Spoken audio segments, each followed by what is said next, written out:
or perish. Publish or perish ya. Nah, nanti di sini teman-teman mahasiswa, kalau Ibu sih installnya dari harzing.com. Nah, nanti tinggal klik ya. Sesuaikan kalau pakainya Apple, pakainya Mac tentunya ya. Kita di sini pilih yang, kalau misalkan Ibu kan laptop biasa, pakai download for Windows. Di sini pakai Windows kali itu. Kalau misalkan Linux juga ada di sini pilihannya, softwarenya ya. Nah, nanti tinggal klik di sini download information. Nah, kita klik yang publish or perish installer for Windows di sini. Tinggal diklik, nanti akan muncul pop-up setup. Nanti tinggal kita klik, nanti akan running, tinggal ikuti saja instruksinya. Nah, kalau sudah finish, pasti itu nanti sudah terinstall di perangkat komputer teman-teman semua, gitu ya. Nah, nanti akan muncul seperti yang tadi Ibu tampilkan. Tentukan mau carinya di Google Scholar, di Scopus, atau Crossref, gitu ya. Nah, nanti kita tinggal cari sesuai dengan topik penelitian kita. Lalu kita tinggal pilih artikel mana yang ingin kita gunakan, gitu ya. Ya, kalau sudah kita pilih, ya tinggal diparafrase, gitu ya. Tinggal diparafrase kebutuhan penelitian kita. Dalam penulisan proposal, waktunya kurang lebih 2 minggu lagi. Nah, ketentuan dalam pembuatan proposal nanti, teman-teman mahasiswa harus menggunakan literaturnya itu minimal 20. Paling sedikit 20 ya. Nah, 20 ini yang 80% sumber primer, yang 20%-nya sumber sekunder. Nah, ini kan pasti akan menyulitkan kita kalau memahami satu artikel, mungkin bisa 1 harian penuh, Bu, gitu, saya waktunya gitu ya, habis di sini. Nah, teman-teman bisa untuk jalan pintasnya ya, shortcut-nya itu bisa baca abstraknya saja, karena abstrak ini adalah intisari dari penelitian orang tersebut gitu. Intisari dari artikel yang kita baca ini. Nah, jadi nanti bisa lihat di abstraknya ini membahas tentang apa. Kalau misalkan teman-teman lebih tertarik lagi ingin membaca keseluruhan, itu lebih bagus lagi gitu. Barangkali di dalamnya ada tulisan yang lebih menarik lagi yang bisa kita ambil gitu ya, untuk kita tuangkan, kita citasikan, kita parafrase di dalam penulisan kita. Seperti itu. Bisa dipahami? Insya Allah, Bu, dikit-dikit bisa, Bu. Oke. Nah, itu untuk penggunaan publish or perish ya. Nah, ada yang ditanyakan tidak penggunaan publish or perish? Kalau tidak, kita langsung ke ini, lanjut ke connected papers ya. Connected papers ya.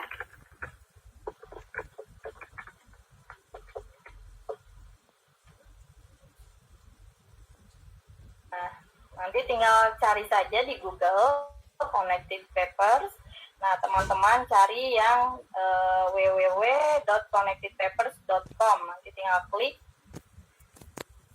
Nah, nanti di sini tinggal masukkan tema penelitian kita apa tadi. Kemampuan membaca di SD. Tinggal enter.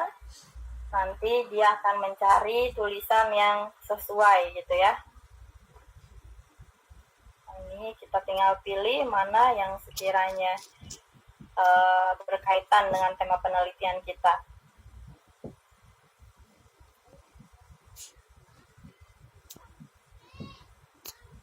Ini kan banyak sekali ya, kemampuan membaca.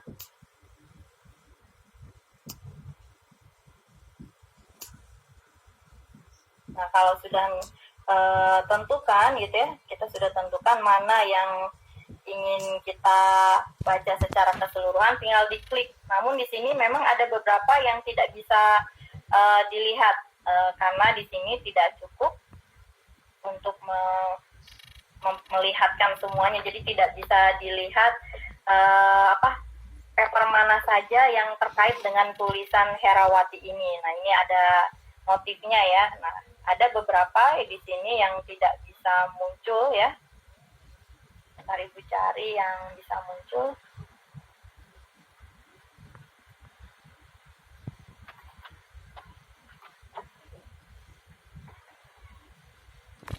Jadi nanti kalau di connected papers, kalau ada lambang connected papersnya ini berarti nanti bisa dilihat, bisa kita klik, kita bisa lihat artikel mana saja yang,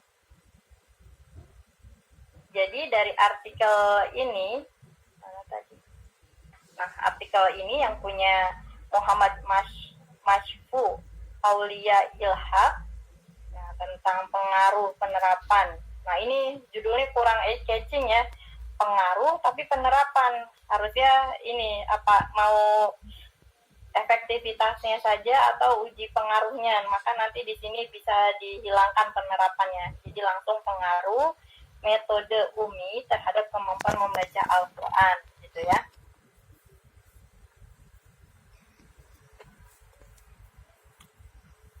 Misal yang ini, nanti kita akan tahu referensi apa saja, artikelnya siapa saja yang digunakan oleh Muhammad Mashfu ini gitu ya. Kita tinggal klik, nah maka akan muncul. Nah jadi di tulisannya Muhammad Mashfu ini dia mensitasi tulisan Akbar, Ibnu Arif Winardi dan seterusnya. Nanti di sini terlihat, Bu saya mau mensitasi tulisannya, lihat tulisannya Muhammad Mashfu-nya aja, maka isi tulisannya itu bisa teman-teman lihat di tabel sebelah kanan. Nah ini muncul abstraknya ya, abstrak dari penelitiannya, intisarinya. Nanti kita baca ini sesuai tidak, atau misalkan kita bisa lihat dari beberapa paper yang dia citasi gitu ya. Nah ini mana yang sekiranya sesuai.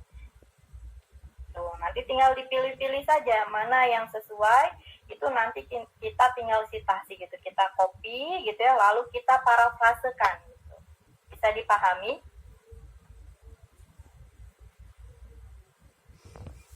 Insyaallah bisa, Bu. Nah kalau misalnya Bu saya tertarik untuk melihat papernya secara keseluruhan gitu ya, nah maka nanti teman-teman bisa klik di sini Google Scholar-nya.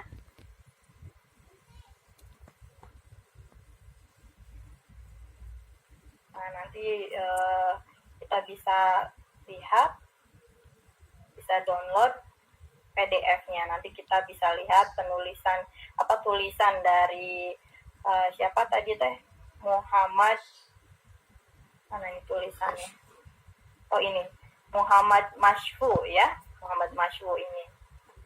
Itu nanti tinggal di download teksnya, tinggal kita lihat tulisan mana yang sesuai, kita parafrase. Jangan lupa di parafrase, jangan copy paste ya. Kalau misalkan copy paste ya nanti jadi plagiat gitu. Nah itu nanti membuang-buang waktu teman-teman mahasiswa gitu, sudah capek-capek cari-cari karena kita asal tempel ya, malah nanti dicoret oleh pembimbingnya gitu. Bahkan ya merugikan diri sendiri karena dinyatakan plagiarisme.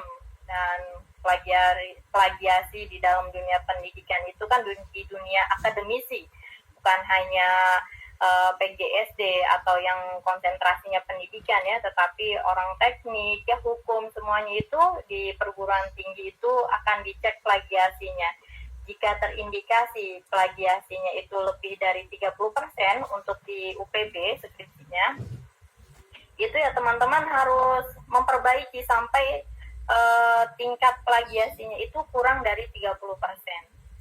Nah, parahnya lagi kalau misalkan jika teman-teman terlanjur publish gitu ya, sudah publish dan ternyata hasil tulisan itu memplagiasi persis tulisan penelitian orang yang sudah meneliti sebelumnya, di tahun sebelumnya.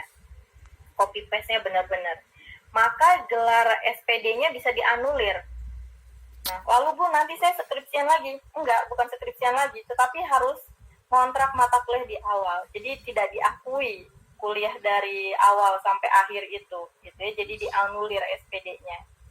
Nah, itu kan berat sekali ya. Jadi untuk mengantisipasi hal tersebut, teman-teman mahasiswa harus belajar mulai dari sekarang cara parafrase. Kalau tidak salah banyak ya aplikasi untuk memparafrasekan, namun ya lebih baik memparafrase sendiri supaya kita tahu di sini kesesuaian dengan pendapat peneliti sebelumnya. Baik, sampai di sini bisa dipahami ya.